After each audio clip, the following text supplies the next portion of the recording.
don't know. I think I might ruffle some feathers with this one. Hello everyone, this is MJ. You are at my channel called Reading This Life. My channel is where we talk fiction, friends, and fun. Today I am going to talk to you about this book that I finished. I'm going to rant.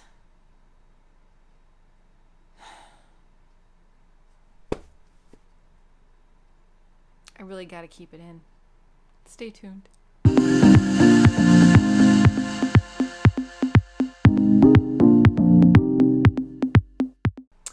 And remember, before we get started, boop, boop, thank you. All right, so this is a cool little thing. I'm actually going to put 2 videos up today. I took a little video the other night of this, so I'm going to put that one ahead of this one so you'll know what this is and what it's all about, so there's no questions in the comments saying, hey, what's that thing? All right, so let's talk about the book that I finished today.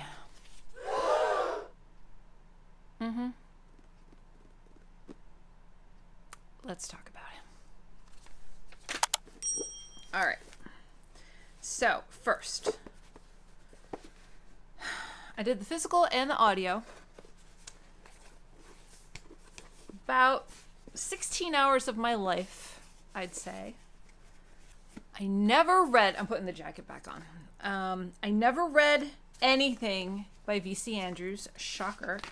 Her name was ever present at the grocery market checkout with her step back covers with all the kids are like, oh.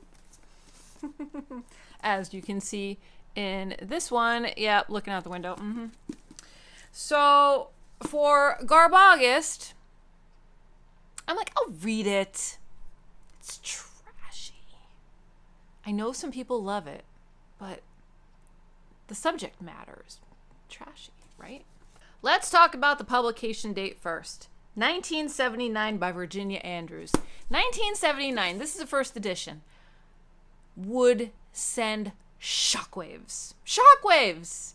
I could see why people read this back in 1979. I had so much hope for this book. I came out extremely underwhelmed and almost disappointed.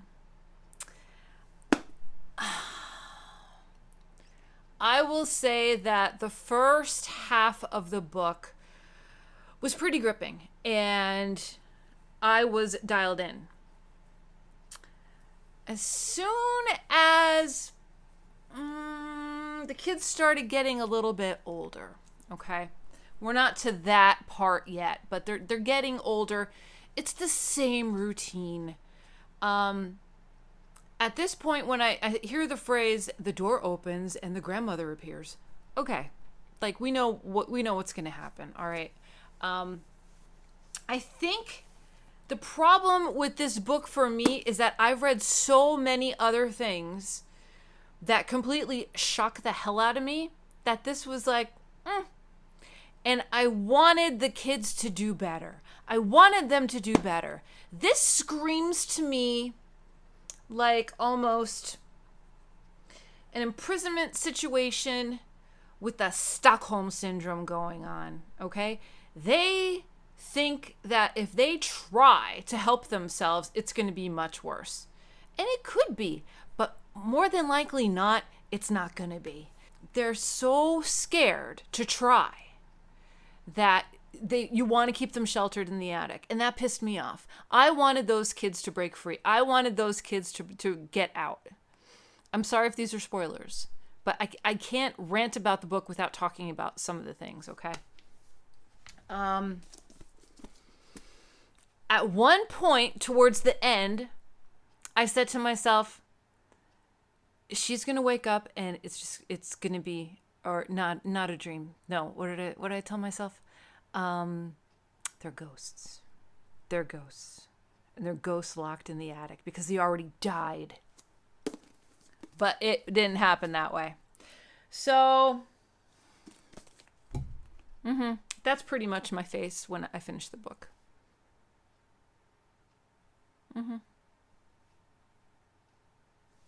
Yeah. So, I didn't want to DNF it. I wanted to finish it. I wanted to know what it was all about. Will I read another V.C. Andrews book? Not anytime soon. Wasn't that impressed. Didn't really grip me. You know, I wanted to read it. I had an idea what the subject matter was about. I remember all the hype. I know that there's like a bunch of other books following this one. Do I want to continue down that road? Absolutely not. Absolutely not. There's better books out there. So if you are a fan of V.C. Andrews, I apologize for this rant, but it just wasn't for me. There was too much, oh, what are we going to do? What are we going to do? Fucking take care of yourself. That's what you're going to do. You know? I appreciate effort. I appreciate people that try to get out of a bad situation. They're not trying. They're caretaking. That's about it. And they're obeying. They're obeying. And I got a problem with obedience people sometimes, you know? But seriously, it's a case book in torture. It's a case file of what you do with the hostage.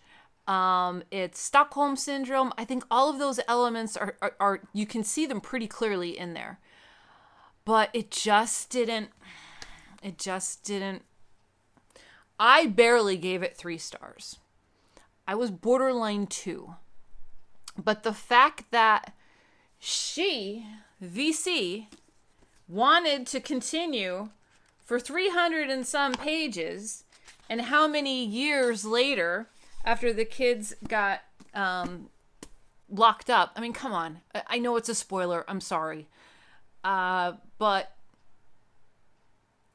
the book could have been way shorter. We could have cut at least 75 pages out of here. The audio book was 15 hours. 15 hours of people locked in an attic and going through all these things. And like, okay. The trauma scenes, the traumatic scenes, I get it. But it's still fiction, people. There are worse things out there that are happening to real people these days. And that's all I have to say. You know, the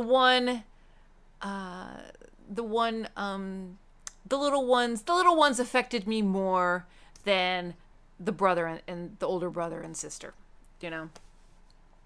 And what happened to one of the little ones, yes, that was sad.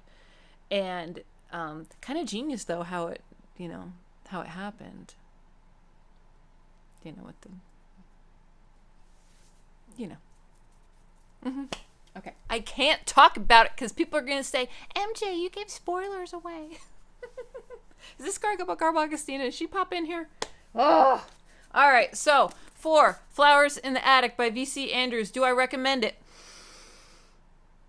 If you've never read disturbing stuff before, sure. If you want to see what the hype is all about, sure. If you're not down with anything that I just said, pass. Hard pass. Be your own judge. All right. I'm done. So, moving on to something else. All right, everyone. That's my review and rant for Flowers in the Attic by V.C. Andrews. Again, 1979. Shockwaves. 2023. Meh. Okay? All right. Make sure you're taking care of yourself so you can take care of others. And I will see you in my next video, whether that be sooner or later. So until next time, everyone. Goodbye for now.